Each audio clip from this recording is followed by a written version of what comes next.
Still on the background of the International Day to End Impunity for Criminalities Against Journalists, the Office of the Attorney General of the Federation and Minister of Justice, the Kano State Government, and the Managing Conflict in Nigeria program has organized a two-day policy dialogue on media, civil society, and violence-free elections in Nigeria.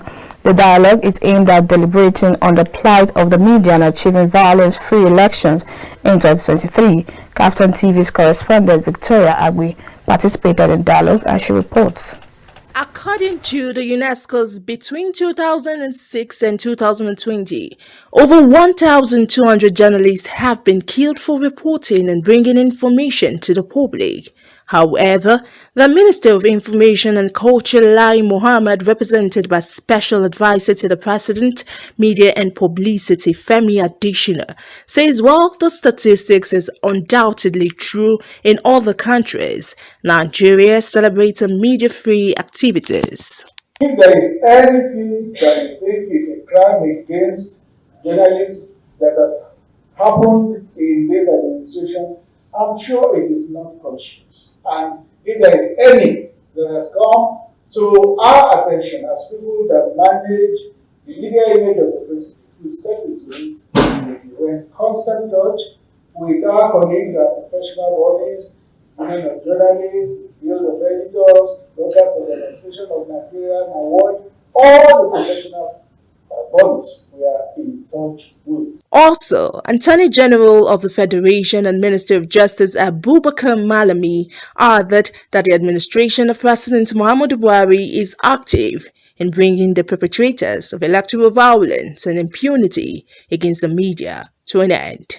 It is important to note that recent developments in Nigeria prove that the federal government has laudable initiatives to end impunity for crimes against Nigerian citizens.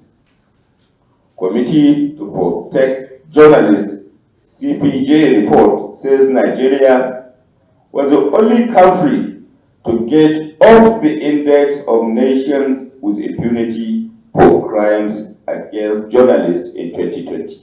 The federal government's renewed commitment to end impunity for crimes against journalists remains unwavering.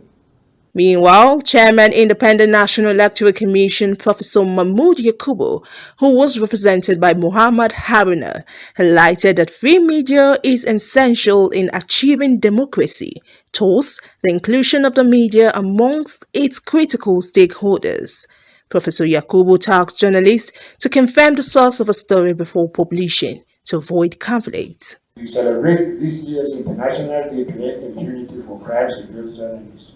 We should remember that regardless of our profession, religion, region, or ethnicity, we are all stakeholders in the country's peace and progress. To date, democracy is the base means of achieving these objectives. And so, journalists and non-journalists alike, each individual or group, must play its own role so that next year's general election will be the best in our history and among the best in the world. Represented by the Commission of Justice and Attorney General of Kano State Lawan Musa Abdullahi, Governor Alhaji Abdullahi Umar Ganduje admonished the media to tread with caution, adding that the media is a major determinant to free, fair, and credible elections. I call on you to please work with the federal government, work with the authorities. Let us see that this election is free and fair and violence free, because that is the only thing that will ensure the continuance of democracy in Nigeria. Meanwhile, National Program Manager Managing Conflict in Nigeria, Professor Muhammad Tabiu San, represented by Dr. Ukuha Okiewo, drew concerns of vote buying, hate speech, and physical violence expressed at home and the strategies to curtail the menace is put in place. In Abuja, Victoria Agbi reporting for Captain TV News.